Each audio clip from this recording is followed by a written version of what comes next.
No safety for the Ukrainian people. A proof of genocide of Ukrainians is taking place. Even those trying to evacuate. She's the Supreme Court nominee of a Democratic president. Absolutely. And she's sitting down with a senator from across the aisle.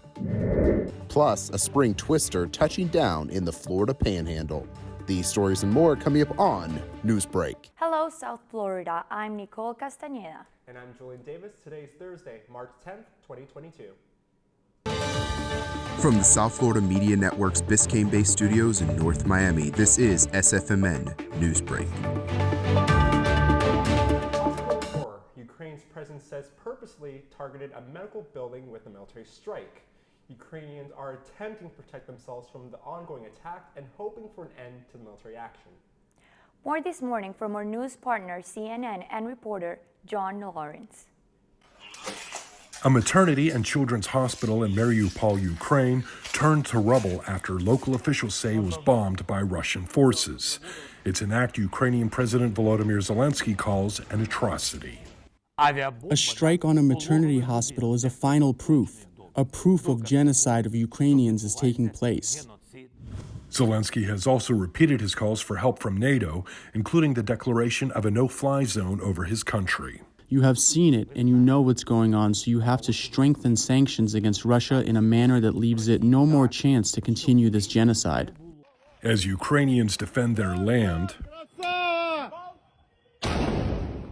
the White House warns Russia may start to use chemical or biological weapons in Ukraine. This is about whether Ukrainians have guts or no. And we convinced the entire world, and we showed to the entire world that we have will, we have guts, and we are fighting like hell. According to one U.S. official, it's possible that 6,000 Russian troops have been killed since the start of the invasion. A former U.S. ambassador to Ukraine says that could spell trouble for Russian President Vladimir Putin. The Russian people are aware of the problems that this war is causing for them. And they're also starting to see their sons and daughters come back to be buried. So President Putin has problems at home. I'm John Lawrence reporting. A massive government funding bill that includes sending nearly $14 billion in aid to Ukraine passed through the House of Representatives last night. It now goes to the Senate. Cleanup this morning after tornadoes believed to have touched down in the Florida Panhandle. It was yesterday in downtown Callaway, Florida, near Panama City. Roofs were pulled off and windows were blown out in a nearby mobile home community. Cars were also flipped over, and first responders also had to deal with damage at a fire station and a sheriff's office. This morning, a Florida House bill to create a special security office of election crimes heads to DeSantis' desk to become law. The Office of Election Crimes and Security would review any type of fraud and conduct an investigation into potential election violations. Democrats and other opponents say the law is unnecessary because the election fraud is considered rare in the U.S. Republican Senator Josh Hawley met with the Supreme Court nominee Ketanji Brown Jackson. It was yesterday in Washington, D.C. She was recently nominated by President Biden after Stephen Breyer announced his retirement. And now she'll serve as the U.S. Supreme Court Justice. Both the Senator Hawley and Ketanji seem pretty happy with this encounter and were open to taking pictures. Congratulations to her in this new journey. Brian Flores, former coach of the Miami Dolphins, claims the team is trying to push their dispute out of court. In February, Brian Flores filed a lawsuit against the NFL, the New York Giants, the Denver Broncos, and the Miami Dolphins for racial discrimination. Lawyers for Flores say the Dolphins are pushing to have the case heard outside of the court that wouldn't be accessible to the public. In a letter to NFL Commissioner, Flores' lawyers ordered him to reject the Dolphins' request so the case can be heard in court. After 4 games unbeaten at home, the Miami Heat were defeated last night by the Phoenix Suns at the FTX Arena, scoring only 90 points. Miami has recorded its worst offensive performance of the season. Miami will hope to get back to its winning ways tomorrow when they face the Cavaliers. A show of support from Disney for Florida's LGBT community. And that's still ahead, and so is the story. Growing up, there was nothing I ever thought that I couldn't do because I was a female. It's not how the world was when I was born. The sky's the limit this Women's History Month, especially for a Navy combat fighter unit with 5 female flyers. We'll be back in just 2 minutes.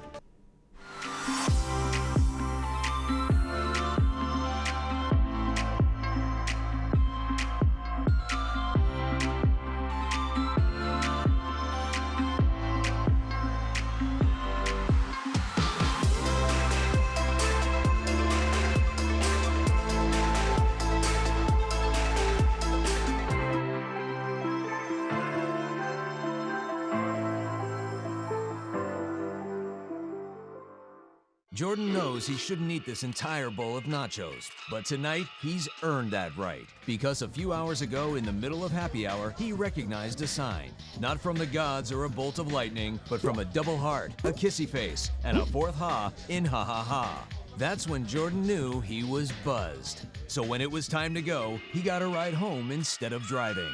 Be a legend like Jordan. Recognize your buzzed warning signs and get a ride home. Buzz driving is drunk driving. My mother was always very familiar with her neighborhood, but one day she stopped at the stop sign for much longer than usual, and she didn't know whether she should go forward or turn, and she wasn't even really sure where she was at.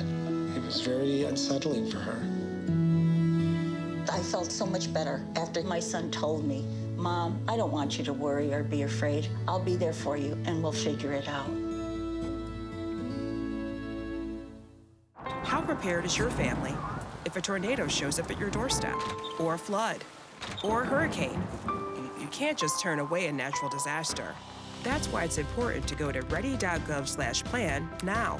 It has the tools and tips you need to make an emergency plan with your family. So if disaster comes knocking, let's go. You'll be ready to help keep your family safe. It's just a pizza. Yes.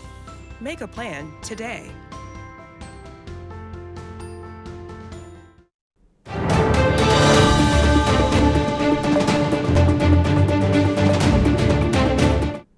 The Navy is taking the term girl power to new heights. How this group of women aviators are creating a path they hope future female pilots will follow. The network's Zetlali Salache is in the control center this morning.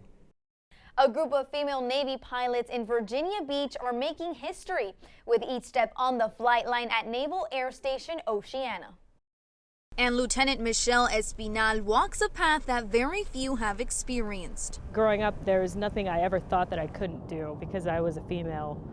It's not how the world was when I was born. And she doesn't do it alone. Espinal is one of 5 female pilots in the same squadron. These are the women of Strike Fighter Squadron 213, the Fighting Black Lions. It's pretty epic, the job that we're doing, so I think sometimes we get really wrapped up in the tactics and all that sort of stuff, but it's cool to take a step back and be like, wow, like this is pretty rare. The Navy was the first branch of the U.S. military to welcome female aviators in 1974, but it wasn't until nearly 2 decades later in 1993 when the military finally allowed women to fly combat missions. Today, women make up about 12% of all Navy pilots. There are some squadrons that still don't have very many women, especially in the aircrew side. But it's awesome seeing more and more women out there on the flight line. Though that doesn't diminish what these women have accomplished and how they will inspire others. I would like to think that when young girls see us, they know that this is something that you can do. I would tell them that there are seriously no boundaries.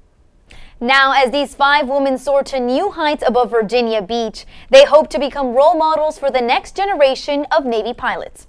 In the control center for the South Florida Media Network, Zetlali Salache. After receiving backlash, Disney pledges $5 million to protect LGBTQ rights. Walt Disney CEO Bob Chapek promised $5 million to protect the Human Rights Campaign and other LGBTQ organizations. Yesterday, the CEO announced that the plans on meeting the governor to discuss concerns about the Don't Say Gay bill and legislation's Governor DeSantis plans on moving forward with the law by signing it. That's all the time we have for Newsbreak. I'm Julian Davis. I'm Nicole Castañeda. Get more news anytime at sfmn.fiu.edu.